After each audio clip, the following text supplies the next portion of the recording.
please give a round of applause for Dirk. Check out the Confluence page for the hackathon. And then for our next speaker, who's really excited about this? Oh, gelukkig. Who really played this when they were a kid? I was going to ask those questions, but we're saving time. Just to cut some time. Okay. Barry worked for Sanoma as a consultant for ClickView and MBI in general, and is in his spare time building amazing stuff. So he's going to tell all about reverse engineering. Yes. Sierra AGI. Please give a round of applause for Barry.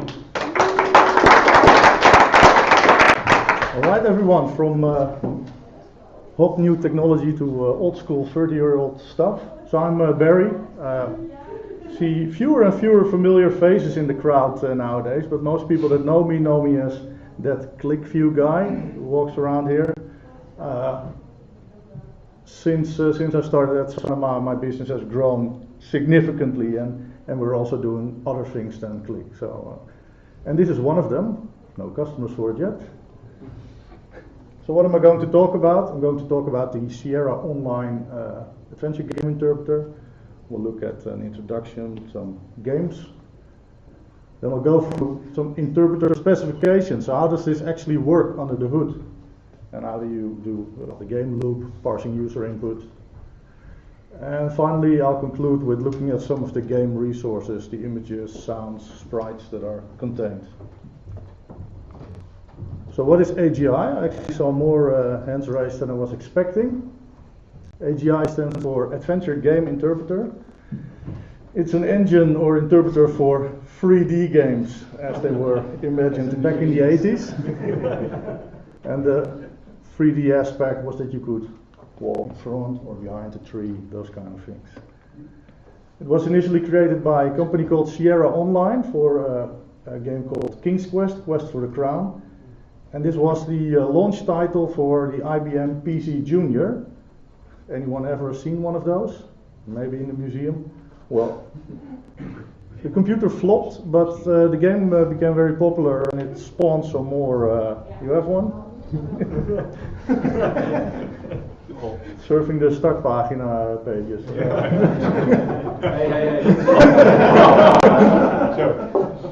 Anyways, for those of you who don't know these kind of games, the mantra is save early, save often. That helped me in my development career as well. And it was really a revolutionary game at the time. Before you had text adventures, you could input some text, but it would just show you text on the screen. Then the next major innovation was showing a single picture. So you could just get a picture of what was going on, but here the player could walk around in 3D space. It's also frustratingly hard. And just open.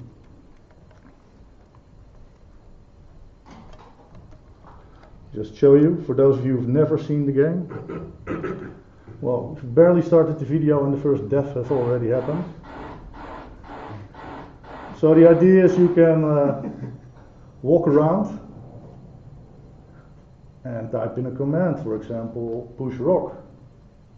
Seems sensible. No, this rock rolls downhill, so you're dead. Everything in this game kills you. Too close to the edge? Sorry, you're dead. This later inspired a sort of counter movement for adventure games where you couldn't die and you could always finish the game. The Lucasfilm games, I'm sure many of you know those as well. So games and platforms, the interpreter. This interpreter was used for 14 games between 1984 and 1989.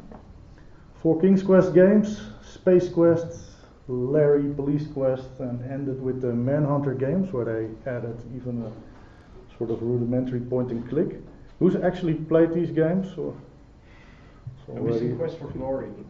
Quest for Glory is not an AGI game. Oh, okay. It's an SCI game. That's the interpreter that comes after this. I'll be doing it next. So they made 3 versions, and I've mainly looked at versions 2 and 3 because first games from version 1 were eventually re-released. And it was ported to a lot of different platforms. So the PC, the Apple, Apple II, Macintosh, Amiga, and Atari ST. I mainly focused on the PC, and the development took mainly place on the PC, but they are available in different versions.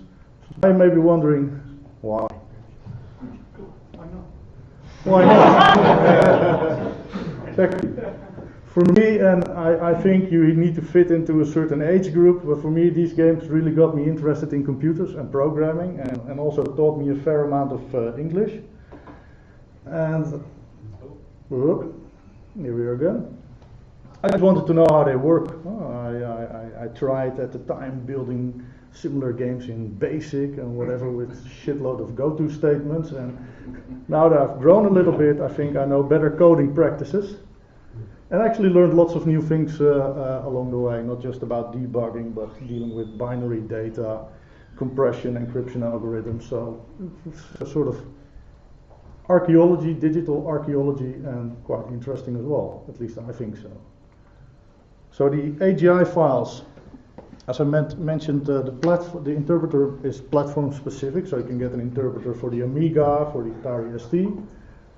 But all the resources are platform independent, so all the pictures and etc. And these are generally log dir, view dir, pick dir, sound dir, so the game logic, the game sprites, the game backgrounds, and the game sounds. And that's the dir files are like an index of where can you find all this data. Then you have volume files that actually store that data. You have words.toc, which is the actual words that you can use in the game that the interpreter knows. You have objects that are the in-game objects. I thought it was a pretty nice setup how they did it. And of course, if you played the game back in the day, you probably recognize these files from the directory listings as well. So the interpreter specifications, well, this is not very high tech. I think that light bulb we just saw has more than enough power to run these games. In the interpreter you have 265 8-bit variables that you can set, unsigned integers, 265 Boolean flags that you can set, so is this in possession or not. You have a few objects, and those are not inventory items but sprites that can be controlled by the interpreter.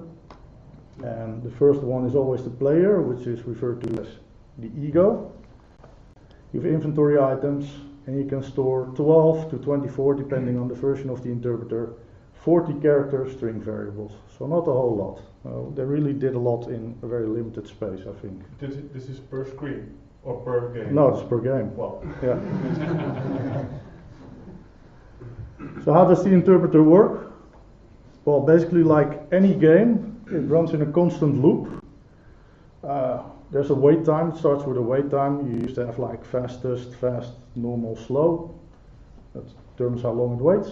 It empties your keyboard buffer, so whatever you put in, or what was in from the previous loop. Then it gets the new keyboard input. It checks a few internal variables and flags, about which I could talk another hour, so skip. Then it redraws all the sprites on the screen, and then it starts executing the logic. And the logic, what happens in each room, is stored in logic resources. The first one is always the main program that shows you the menu and stuff.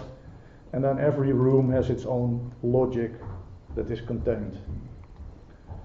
And then it checks if there's a new room. If we moved, did you go through a door? Then it tears down the current room and moves into the next room. So user input, how's that parsed? First it removes all the punctuation marks, convert everything to lowercase, replace all the spaces, multiple spaces, with a single space, and then it checks each word against the vocabulary.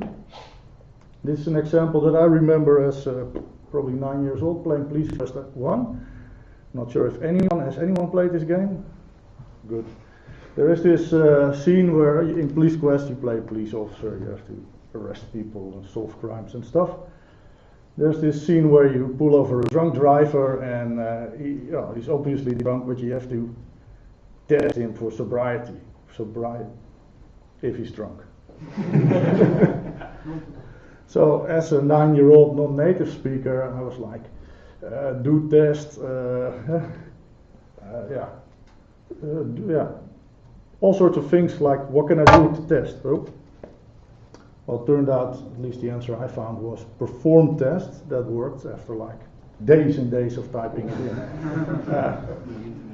But the idea is here there's an action that's called action 80, which is something like do, and all these synonyms will work for it. And it's actually in some of the search functions that I use in my projects. I have the same thing with synonyms where you replace one word for another. So it was kind of smart. So an example of the logic would be if set administer and test, then it does something. There's also a placeholder for any word, so if there's any word it will just say okay, and that's how part of the logic works. It's not object oriented, and on this talk I won't go more into the logic, because I'm still figuring a lot of it out myself. But words.talk encoding, found that very interesting. Those are all the words that you can use in the game, and if that's plain text, then it encourages cheating. So it's sort of encrypted. It starts with 26 times 2 bytes, with an offset in the file for each word. And then the individual words are very interestingly stored.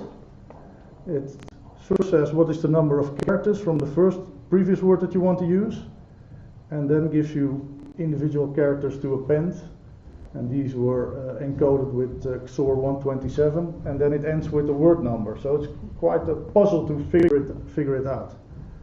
So if the previous here and then the current word is best, it would just say 2 ST and then whatever word number there is.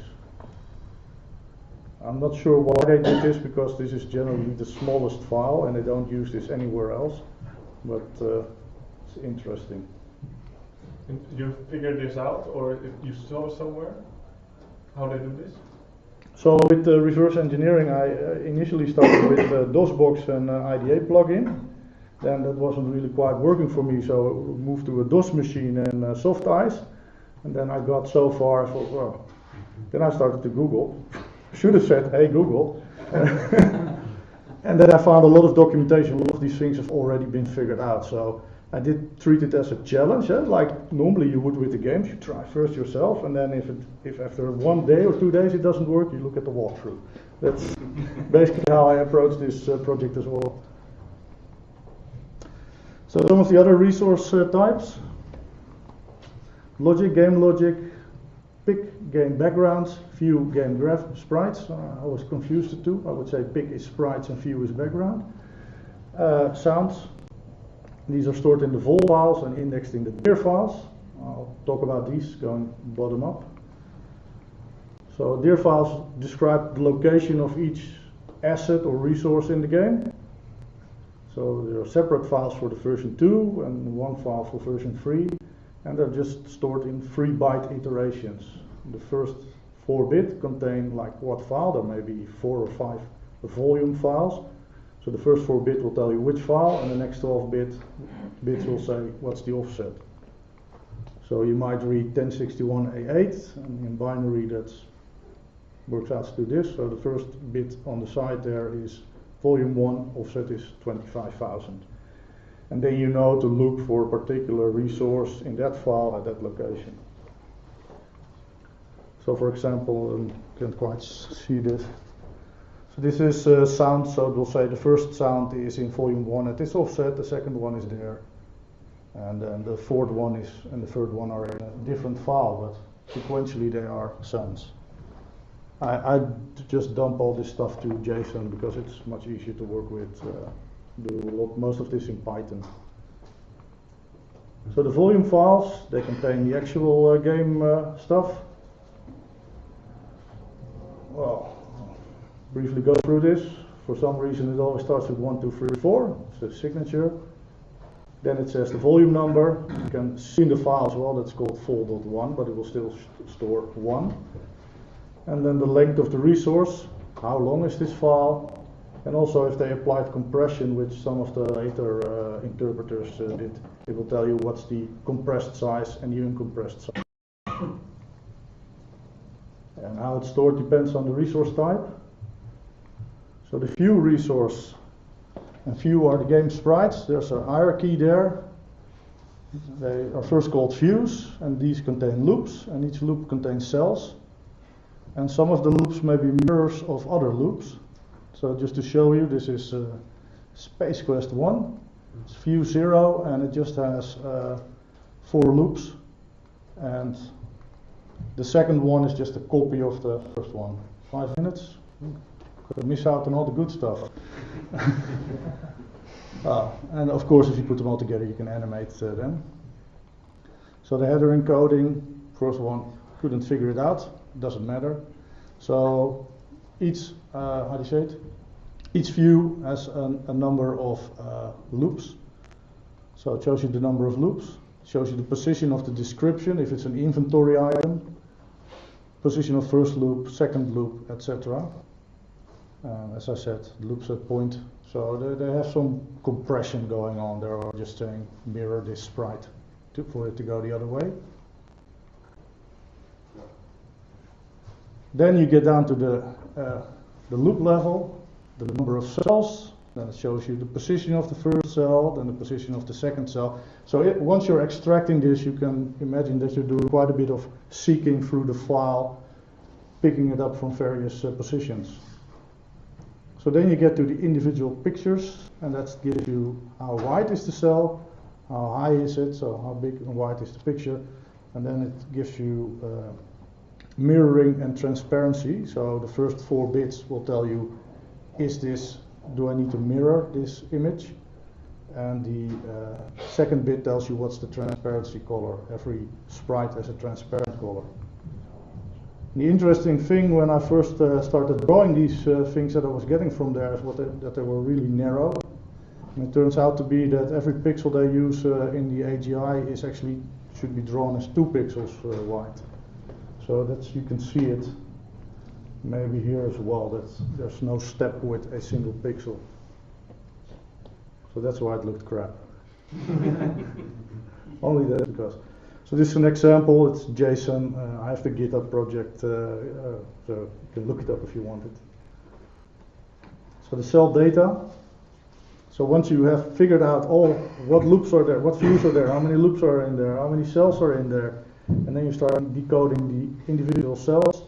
Well, they are stored as a bitmap using run length encoding.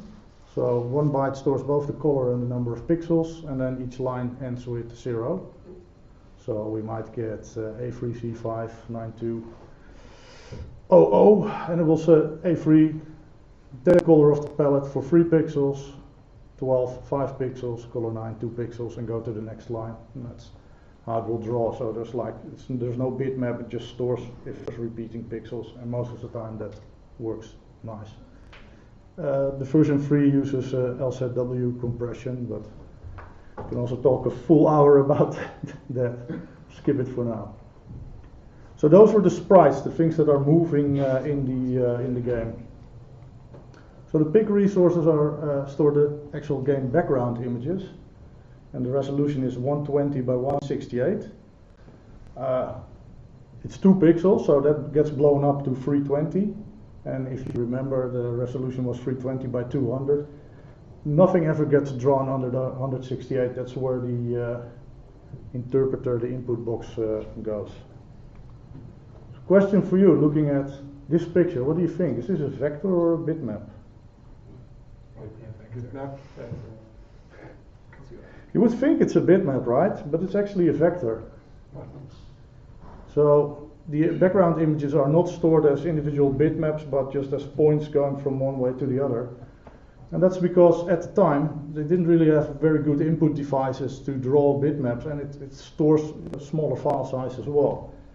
So they got one of these, they made their drawing and then traced it, and the computer just stored the commands. And then the fun thing is that if you play it back slowly, you can actually see in the game data how the artist originally drew the whole scene. So this is just the artist steps are being replaced. So this is 30-year-old drawing. Anyone know which game this is? Larry, yes, it's the opening scene from Larry. So you have 36 seconds, so it goes on. You can see it's now drawing all the individual. It must have been a lot of work. So storing them physically within the binary, within the volume file, it stores both actions and data. So when you process the data, any byte value equal to or greater than 240 is an action, and the rest is just data. And I won't go into all the different parameters because we've got 6 seconds.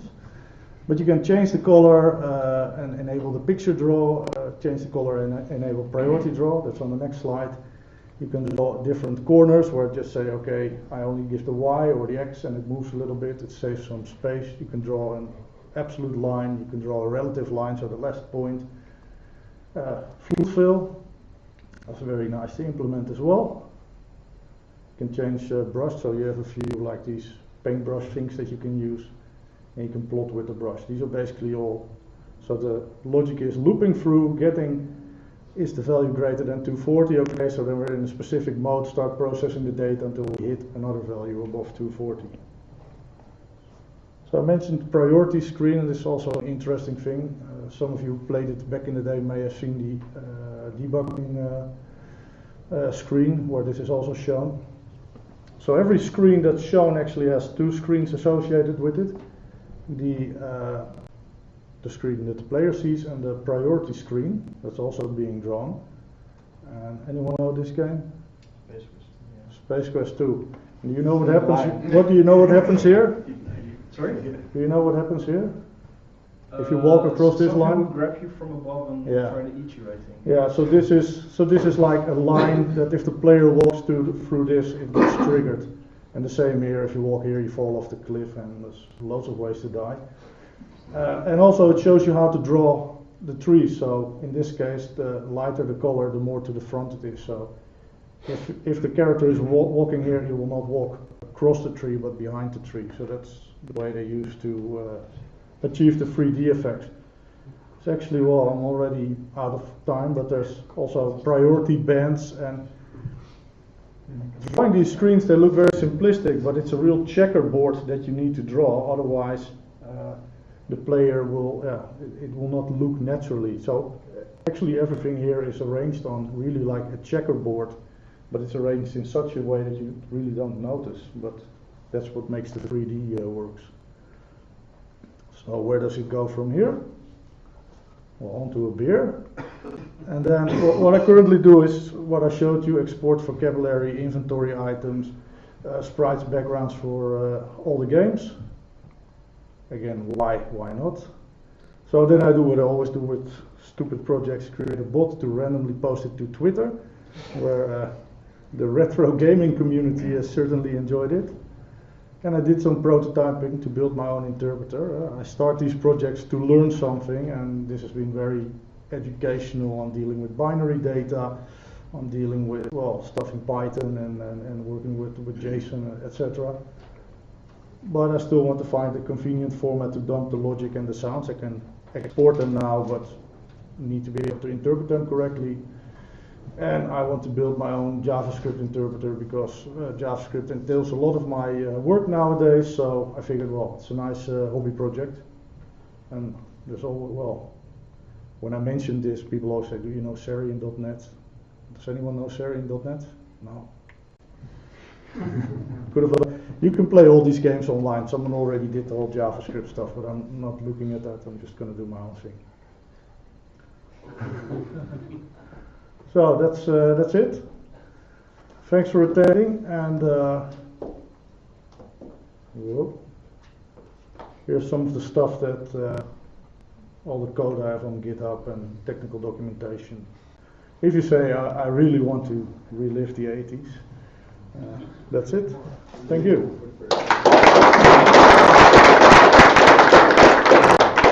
You guys start listening? A question for Barry. Yes. Are you working on your own game as well? So the original idea for starting this was I had this 404 page, and I figured wouldn't it be nice if there was a little game there. Yeah. Then I figured, okay, what kind of game? Well, maybe an AGI game. Well, then I need to build it in JavaScript. Then I need to figure out how to get the resources. So it sort of all went from there. But yeah, eventually I will, yeah. And I built lots of little other games, but not adventure games in. Is the copyright already? No, the copyright is not expired. It's owned by Activision. Okay. So Yeah. You control the rights of. yeah, If you don't post about it. they don't know who I am.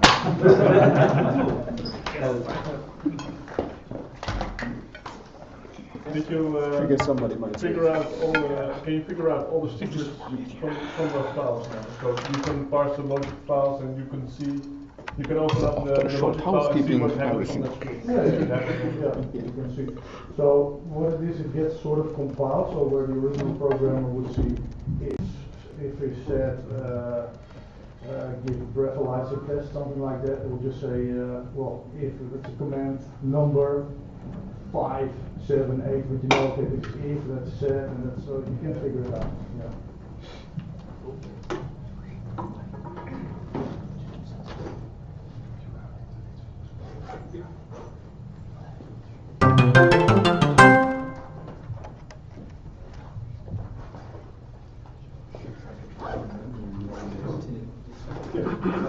There were only 3 codes I didn't recognize. Yeah. Did you give you a round of applause? No.